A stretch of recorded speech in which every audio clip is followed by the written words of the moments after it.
নমস্কার। অনুষ্ঠান বাড়ির নবরত্ন কোর্মা আমরা সকলেই খেতে খুব ভালোবাসি। আর সেই নবরত্ন কোর্মাই কিভাবে সহজে আপনি বাড়িতেই বানিয়ে নিতে পারবেন আর অনুষ্ঠান বাড়ির মতোই স্বাদ কিভাবে বাড়ির রান্নায় নিয়ে আসবেন, আজ তারই রেসিপি আমি আপনাদের কাছে তুলে ধরব। এটা বানানো যে কতটা সহজ সেটাই আজকে আমি আপনাদের সঙ্গে শেয়ার করব। তাহলে চলুন আসল রেসিপিটি দেখে নেওয়া যাক। নবরত্ন কোর্মা বানানোর জন্য প্রথমে এখানে আমি 4টে বড় সাইজের আলু এরকম ছোট ছোট ডুমো করে কেটে নিয়েছি, একটা বড় সাইজের ফুলকপি টুকরো করে নিয়েছি, 2টো টমেটো, 200 গ্রাম পনির, কিছুটা ফ্রোজেন কড়াইশুঁটি যেটা আমি বাড়িতেই রেডি করে রেখেছি, কিছুটা পটল টুকরো করে নিয়েছি, 2টো ক্যাপসিকাম আর এখানে 2টো গাজর এরকম ছোট ছোট টুকরো করে কেটে নিয়েছি। এবারে প্রথমেই আমাদের যেটা করতে হবে, নবরত্নর জন্য আমাদের একটা স্পেশাল মশলা রেডি করতে হবে। তার জন্য এখানে বড় সাইজের একটা টমেটো, 2 চামচ চারমগজ, 1 চামচ পোস্ত আর এখানে 12-14টা গোটা কাজু আমি এরকম ভেঙে নিয়েছি আর নিয়েছি কয়েকটা কাঁচা লঙ্কা। এবার এই সব কটাকে আমাদের একটা মিক্সার জারের মধ্যে দিয়ে একটা মিহি পেস্ট বানিয়ে নিতে হবে। দেখুন আমার মশলাটা রেডি করা হয়ে গেছে। এবারে অন্যদিকে গ্যাসের মধ্যে একটা কড়াই বসিয়ে তাতে আমি পরিমাণ মতো প্রথমেই কিছুটা সাদা তেল দিয়ে দেব, দিয়ে এর মধ্যে কিছুটা আমি লবণ দিয়ে দেব, দিয়ে তেলটা যখনই গরম হবে তখনই এর মধ্যে আমি সেই 200 গ্রাম যে পনির নিয়েছি সেটাকে আমি এরকম ছোট ছোট টুকরো করে কেটে আমি এই তেলের মধ্যে পনিরগুলোকে দিয়ে দেব। এবারে খুব হালকা করে পনিরগুলোকে আমি ভেজে নিয়েছি। দেখুন বেশি কড়া করে ভাজবো না, এরকম হালকা করে ভেজে পনিরগুলোকে আমি তুলে নেব। পনির সমস্ত তোলা হয়ে গেলে ওই তেলের মধ্যেই আমি সেই টুকরো করে রাখা ফুলকপিগুলোকে দিয়ে দেব, দিয়ে ফুলকপিগুলোকে আমাদের এরকম হালকা সামান্য লাল করে ভেজে নিতে হবে। নিয়ে আমি ফুলকপিগুলোকেও সমস্ত তুলে নিয়েছি। নিয়ে এবার ওই কড়াইয়ের মধ্যেই আরও কিছুটা আমি তেল দিয়ে দেব, দিয়ে এবার সেই টুকরো করে রাখা আলুগুলোকে আমি প্রথমে দিয়ে দেব। তেলের মধ্যে দিয়ে আলুগুলোকে প্রথমে 1 মিনিট আমাদের খুব ভালো করে ভেজে নিতে হবে। 1 মিনিট ধরে আলুগুলোকে খুব ভালো করে ভেজে নেওয়ার পর এখানে আমি এক এক করে বাকি যে সবজির টুকরোগুলো ছিল, প্রথমেই আমি এখানে পটল আর গাজরের টুকরোগুলোকে একসাথে দিয়ে দিলাম। এবারে খুব ভালো করে আমাদের এই সব কটা সবজিকে একসঙ্গে কিছুক্ষণ ভাজতে হবে। এবারে এর মধ্যে আমি সেই ক্যাপসিকামের টুকরোগুলোকেও দিয়ে দিলাম। আরও কিছুক্ষণ ধরে আমাদের এই সবজিগুলোকে খুব ভালো করে ভেজে নিতে হবে। দেখুন এখানে আমাদের সবজিগুলো লাল লাল করে ভাজা হয়ে গেছে। এবারে সবজিগুলোকে আমি একটা আলাদা পাত্রে তুলে নেব। সমস্ত সবজি আমার তোলা হয়ে গেলে ওই কড়াইটা ভালো করে ধুয়ে আবার বসিয়ে দিয়েছি। এবার যখনই কড়াইটা গরম হবে পরিমাণ মতো তেল দিয়ে আমি এখানে গোটা গরম মশলা, শুকনো লঙ্কা, তেজপাতা ফোড়ন দিয়ে দেব।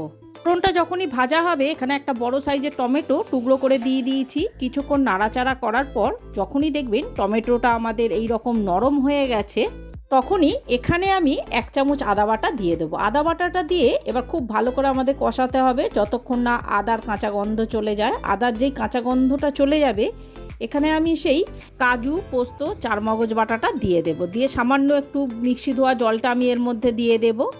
দিয়ে এবার এখানে আমি 1 চামচ কাশ্মীরি লঙ্কা গুঁড়ো দিয়ে এবার খুব ভালো করে মশলাটা আমাদের কষাতে হবে।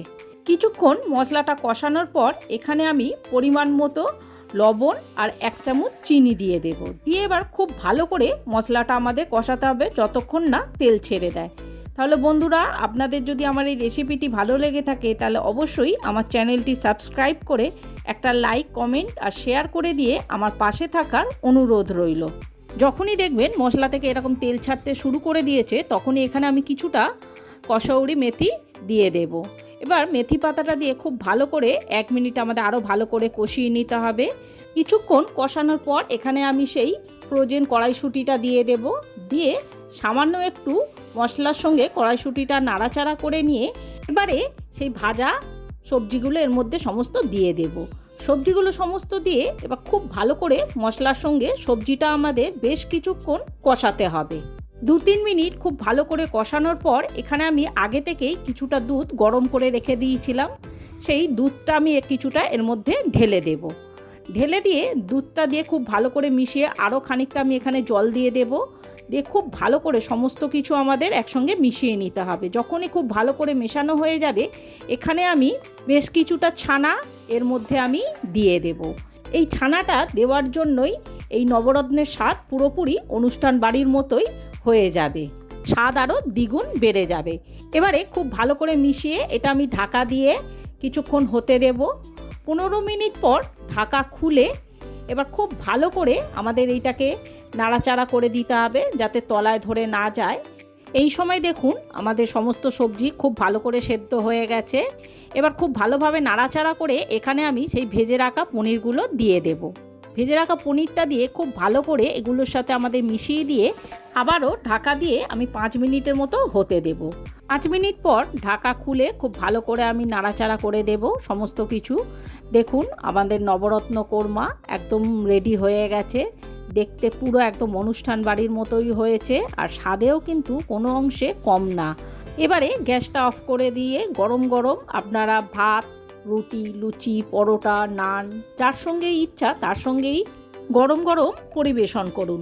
এখন আর অনুষ্ঠান বাড়ির আশায় বসে না থেকে আমার এই রেসিপিটি ফলো করে অনুষ্ঠান বাড়ির মতোই নবরত্ন কোরমা বাড়িতেই খুব সহজেই আপনিও বানিয়ে ফেলুন, আর বাড়ির লোকের মন খুব সহজেই দেখুন জয় করে নিতে পারবেন।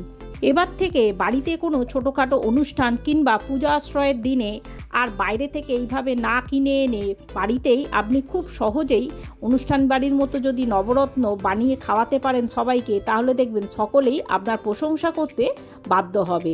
তাহলে বন্ধুরা আর দেরি না করে আমার এই রেসিপিটি অবশ্যই ফলো করে একবার হলেও এই নবরত্ন কোরমাটা আপনারা বানিয়ে দেখুন। এটা দেখতে যতটা লোভনীয় হয়েছে খেতেও কিন্তু দুর্দান্ত স্বাদের হয়ে থাকে। একবার হলেও রেসিপিটি ট্রাই করুন আর আমাকে অবশ্যই কমেন্ট করে জানাবেন এই রেসিপিটি আপনাদের কেমন লেগেছে। তাহলে বন্ধুরা আর বেশি কথা না বাড়িয়ে আজকের মতো আমার এই ব্লগটা আমি এখানেই শেষ করলাম। দেখা হচ্ছে আর একটা নতুন রেসিপির সাথে আর একটা নতুন ব্লগে। ততদিন আপনারা ভালো থাকবেন, সুস্থ থাকবেন। নমস্কার।